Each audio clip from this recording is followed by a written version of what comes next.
मन चला था और ट्रेन में बैठी घूरे जा रवि से बोलता है, अरे रवि, तू लड़कियों को भूखे भेड़ियों की तरह से दिखे जा रहा है। चुपचाप बैठ जा, नहीं तो हम लोग बहुत मार खाएंगे।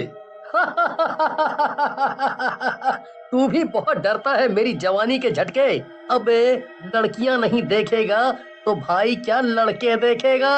हाँ, तेरा सब कुछ ठीक ठाक तो है ना?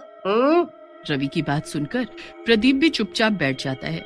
अगले किसी स्टेशन पर ट्रेन रुकती है और ट्रेन में 3 बहुत ही सुंदर लड़कियां चढ़ती हैं और रवि और प्रदीप के सामने आकर बैठ जाती हैं। लड़कियों को देखकर रवि के अंदर का मनचलापन जाग जाता है और वो उन्हें देखने लगता है। ये देख उनमें से एक लड़की रवि से बोलती है, क्या हुआ, आप हमें ऐसे क्यों घूर रहे हैं? आपने आज से पहले कभी सुंदर लड़कियां नहीं देखी क्या? पहली लड़की की बात सुनकर दूसरी लड़की, जिसका नाम पूनम होता है, वो बोलती है, गए। अरे कामिनी बहन, आप लाइन तो लगता है। उनकी बात सुनकर शर्मा है और नहीं, आप समझ रहे, आपको कोई नहीं घूर रहा, आपको फहमी हुई। नहीं, मैं तो आप तीनों हैं ही इतनी अच्छी और सुंदर, भला कोई देखे बिना कैसे रह सकता है आपको? रवि की बात सुनकर तीनों हंसने लगती हैं। तभी वहाँ एक टिकट चेकर आता है और सबको टिकट दिखाने के लिए कहता है। रवि और प्रदीप अपनी टिकट दिखा देते हैं, लेकिन उन लड़कियों के पास टिकट नहीं होती और वो उससे बहस करने लगती है। ये देख टीटी बोलता है, तुम तीनों अगले स्टेशन पर उतर जाओ, नहीं तो मैं तुम्हें धक्के मारकर उतार दूंगा। टीटी की बात सुनकर एक लड़की को गुस्सा आता है और वो चुड़ैल बन जाती है और टीटी को पकड़कर बोलती है, तू हमें धक्का मारेगा? चल, हम तीनों तुझे थोड़ी बाहर की ठंडी हवा लगवाती हैं। ऐसा कहकर चुड़ैलें टीटी को चलती ट्रेन से बाहर फेंक देती हैं। ये सब देखकर रवि और प्रदीप दोनों बहुत डर जाते हैं। प्रदीप रवि से कहता है, और ताड़ ले लड़कियों को, मैंने कहा था ना चुपचाप बैठ। बेटा, तेरी वजह से लगता है अगला नंबर अब अपना ही है।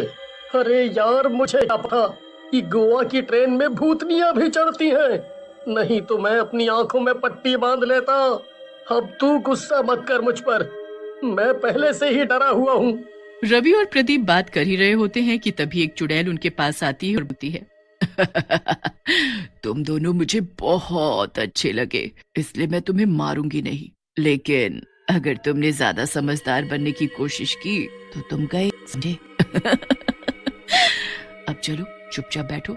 ऐसा कहकर वो तीनों चुड़ैलें वहाँ से आगे दूसरे डिब्बों की तरफ चली जाती है। रवि और प्रदीप डर के मारे वहीं चुपचाप बैठे रहते हैं। काफी देर हो जाती है, लेकिन चुड़ैलें वापस नहीं आती। ये देख प्रदीप रवि से कहता है, रवि, लगता है चुड़ैलें यहाँ से चली गई हैं। हमें अपनी सीट से बाहर निकलकर देखना चाहिए। भाई, मेरी हिम्मत तो है नहीं, मैं नहीं उठ सकता अपनी सीट से। तुझे देखना है तो तू देख चुड़ैल क्या कर रही है। रवि के मना करने पर प्रदीप अकेले ही ट्रेन में घूमने लगता है। वो जहाँ भी जाता मरे हुए लोगों की लाशें पड़ी होती हैं। प्रदीप ये सब देखकर बोलता है, इन दुष्ट चुड़ैलों ने लगता है पूरी ट्रेन को ही मार डाला है। अब ये हमें भी नहीं छोड़ेंगी, मुझे रवि को बताना होगा।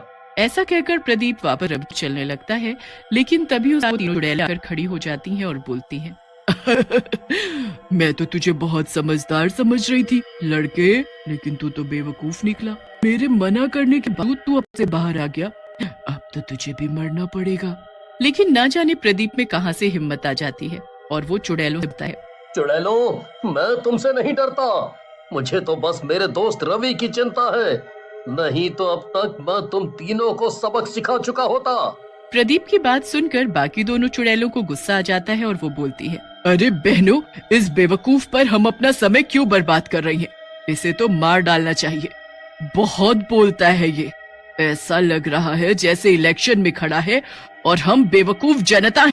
पहली चुड़ैल की बात सुनकर दूसरी चुड़ैल बोलती है, बात तो सही है तुम्हारी बहन, मार तो मैं कब का देती इसे, लेकिन मैं इससे प्यार करने लगी थी, लेकिन इसने तुम दोनों की बेइज्जती करके अच्छा नहीं किया। अब तुम्हारी मर्जी, इसे मारना है तो मार दो। दूसरी चुड़ैल की बात सुनकर बाकी दोनों चुड़ैलें प्रदीप की तरफ बढ़ती हैं और उसे पकड़ लेती हैं। ये देख दूसरी चुड़ैल बोलती है, अरे बहनों, मैंने कहा ना मैं इससे प्यार करती हूँ, इसे ऐसे मेरे सामने मत मारो, मुझे दुख होगा। दूसरी चुड़ैल की बात सुनकर चुड़ैल बोली है, अच्छा ठीक है बहन, तुम्हारे यहाँ नहीं मारेंगे, लेकिन एक काम तो कर ही सकते हैं, इसे नीचे फेंक देते हैं, अपने आप ही मारा जाएगा। ऐसा कहकर दोनों चुड़ैलें प्रदीप को ट्रेन से नीचे फेंक देती हैं। प्रदीप भी डर के मारे बेहोश हो जाता है, लेकिन शायद प्रदीप की किस्मत अच्छी थी, वो ट्रेन से नीचे सीधा नदी में गिरता है। वहाँ कुछ जलपरियां खेल रही होती हैं। अरे बहन देखो, नदी में कोई इंसान गिरा है, चलो चलकर देखते हैं। पहली जलपरी की बात सुनकर दूसरी जलपरी, जिसका नाम रानी होता है, बोलती है, ना रूपा बहन, मेरी बात मानो तो मत जाओ, ये इंसान बहुत तेज होते हैं, हमें फंसा सकते हैं। उन दोनों की बात सुनकर तीसरी जलपरी, जिसका नाम रूपमती होता है, कहती है, तुम दोनों चुप करो, हमें चलकर देखना चाहिए ये कौन है जो इतनी रात को नदी में गिरा है, हो सकता है इसे हमारी मदद की जरूरत हो। फिर रूपमती के कहने पर तीनों जलपरियां बेहोश प्रदीप को नदी से बाहर नदी के किनारे ले जाती हैं। थोड़ी देर में प्रदीप को होश आता है, वो जलपरियों को देखकर हैरान रह जाता है।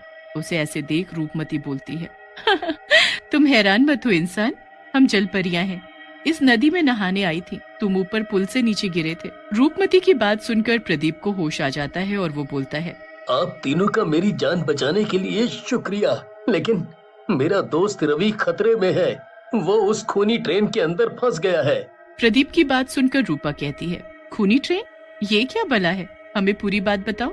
फिर रूपा के कहने पर प्रदीप तीनों जलपरियों को ट्रेन में उनके साथ हुई पूरी घटना बताता है। प्रदीप की बात सुनकर रानी कहती है, ये जरूर वही तीनों चुड़ैलें होंगी जिन्हें हमने अभी अपने परिलोक से भगाया था, ये तीनों इंसानों के बीच आकर भी नहीं सुधरी हैं। रानी की बात सुनकर प्रदीप बोलता है, आप तीनों बहुत ताकतवर लगती है, मेरे दोस्त की जान बचा लीजिए, नहीं तो वो चुड़ैलें उसे मार डालेगी और ना जाने कितने इंसानों की जान ले ली। चिंता मत करो, अगर तक तुम्हारा दोस्त जिंदा है तो उसे कुछ नहीं होगा। ये ट्रेन आगे घूमकर एक दूसरे पुल पर नदी से गुजरती है, हम उस ट्रेन को वहीं कर लेंगे। ऐसा कहकर तीनों चुड़ैलें प्रदीप को लेकर नदी में तैरने लगती हैं और कुछ ही देर में ट्रेन से पहले दूसरे पुल के पास पहुंच जाती हैं।